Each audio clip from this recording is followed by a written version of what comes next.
Hello friends, welcome to Secret of Samayal. இன்னைக்கு நம்ம பார்க்க போறது ஒரு மும்பை ஸ்டைல்ல ஃபேமஸ் ஆன ஒரு மிசல் பாவ் ரெசிபி.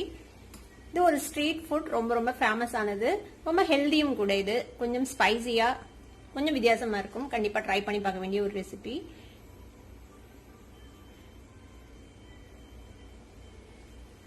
இந்த சூப்பரான மிசல் பாவ் எப்படி செய்யறது அப்படின்னு பாக்குறதுக்கு முன்னாடி நீங்க என்னோட சேனலுக்கு இப்பதான் முதல் முறையா வரீங்கன்னா இந்த வீடியோ கீழே இருக்கிற சப்ஸ்கிரைப் பட்டனை மறக்காம பிரஸ் பண்ணிக்கோங்க. பக்கத்துல இருக்க நோட்டிபிகேஷன் பில்லையும் மறக்காம கிளிக் பண்ணிக்கோங்க. அப்பதான் ஃபியூச்சர் நோட்டிபிகேஷன்ஸ் உங்களுக்கு உடனே வந்து சேரும்.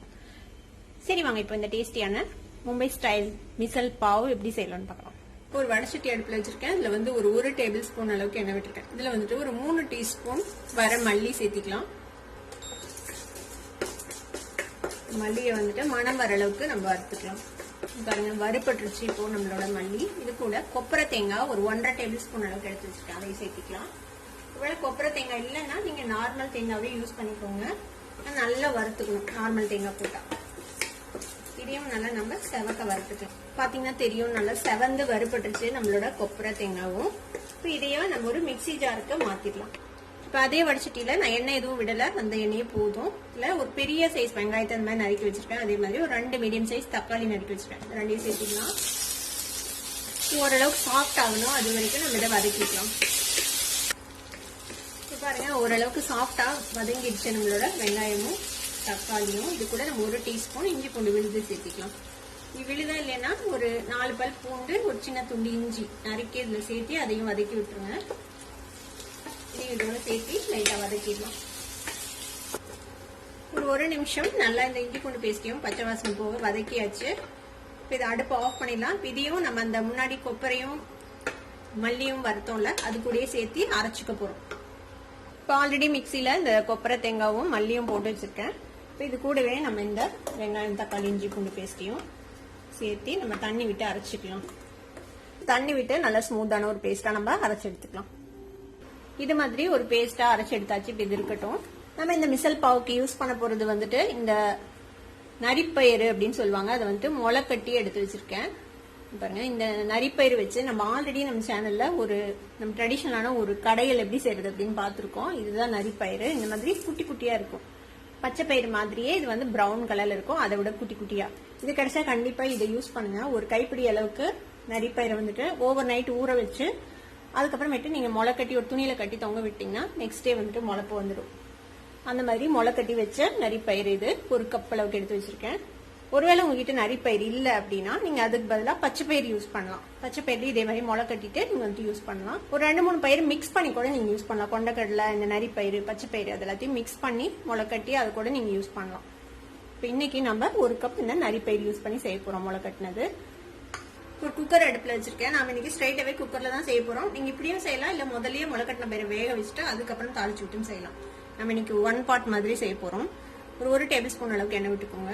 எண்ணெய் சூடாயிடுச்சு. இதுல வந்துட்டு ஒரு 1/2 டீஸ்பூன் கடுகு, ஒரு 1/2 டீஸ்பூன் சீரகம் சேர்த்து. இப்போ கடுகு வெடிக்குது. இப்போ இந்த நேரத்துல நம்ம கொஞ்சமா கருவேப்பிலை சேர்த்துக்கலாம். ஃப்ளேமை நல்லா லோ பண்ணி வச்சுட்டு இதுல ஒரு 1.5 டீஸ்பூன் அளவுக்கு காஷ்மீர் சில்லி பவுடர் சேர்த்துறேன். அது வந்து நல்ல ரெட் கலர் கொடுக்கும், அதுக்காக வேண்டி. இது லேசா இந்த எண்ணெயில வறுத்துட்டு உடனே நம்ம அரைச்சு வச்சிருக்கிற இந்த விழுது சேர்த்துக்கலாம். இது கூடவே ஒரு 1/4 டீஸ்பூன் மஞ்சள் தூள் சேர்த்திக்கலாம்.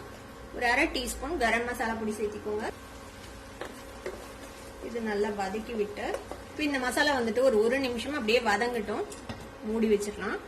ஒரு 2 நிமிஷம் ஆச்சு. நம்ம இந்த மசாலா ஊற்றி ஓபன் பண்ணி பார்ப்போம். பாருங்க, நல்ல கலர் சூப்பரா ரெட் கலரா நல்லா எண்ணெய் பிரிஞ்சு வந்திருக்கு. இந்த ஸ்டேஜ்ல நம்ம முளை கட்டி வச்சிருக்கோம்ல இந்த ஸ்ப்ரவுட்ஸை சேர்த்திடலாம். இதுல இது வந்து இங்கிலீஷ்ல மாத் பீன் அப்படின்னு சொல்லுவாங்க. கண்டிப்பா கிடைக்கும் டிபார்ட்மெண்ட் ஸ்டோர்ஸ்ல தேடி பாத்தீங்கன்னா. ஒரு மிக்ஸ் பண்ணி விட்டு நம்ம நிறைய தண்ணி விட போறோம். கொஞ்சம் தண்ணியா தான் இருக்கணும். அந்த மிக்சியில இருந்ததுலயே கொஞ்சமா தண்ணி விட்டுருக்கேன். இதுல இன்னுமே தண்ணி விடலாம். நம்ம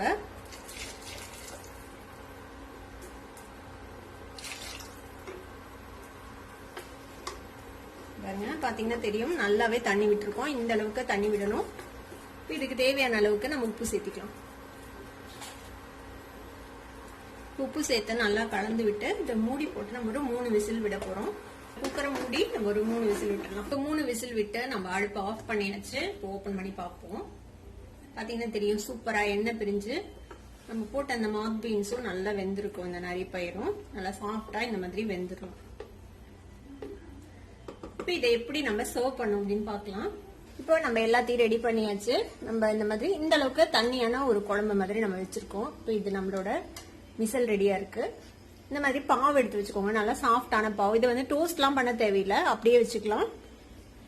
கொஞ்சமா ஏதாவது ஒரு மிக்சர் இல்ல பாப்படி ஏதாவது கொஞ்சம் மொறு மொறுன்னு இருக்கிற மாதிரி ஏதாவது எடுத்து வச்சுக்கோங்க. மிக்சர் நல்லா இருக்கும். இல்ல சேவ் அந்த மாதிரி எது வேணா நீங்க போட்டுக்கலாம்.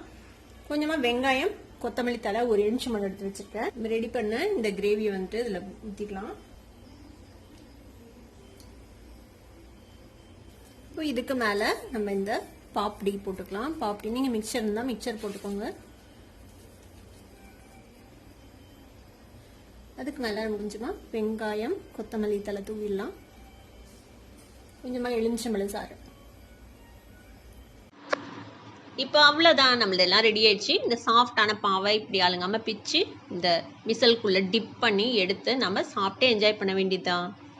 இந்த டேஸ்டியான மிசல் பாவை நீங்களும் ட்ரை பண்ணி பாருங்க. ட்ரை பண்ணி பார்த்து எப்படி இருந்தது அப்படி எனக்கு கமெண்ட்ஸ்ல ஃபீட்பேக் கொடுங்க. இந்த வீடியோ உங்களுக்கு பிடிச்சிருந்ததுன்னா சப்ஸ்கிரைப் பண்ணுங்க, பக்கத்துல இருக்க பெல் ஐகானை கிளிக் பண்ணுங்க. அப்பதான் ஃபியூச்சர் நோட்டிபிகேஷன்ஸ் உங்களுக்கு உடனே வந்து சேரும். லைக் பண்ணுங்க, ஷேர் பண்ணுங்க. தேங்க்யூ ஃபார் வாட்சிங் வீடியோ வியூவர்ஸ். Bye bye.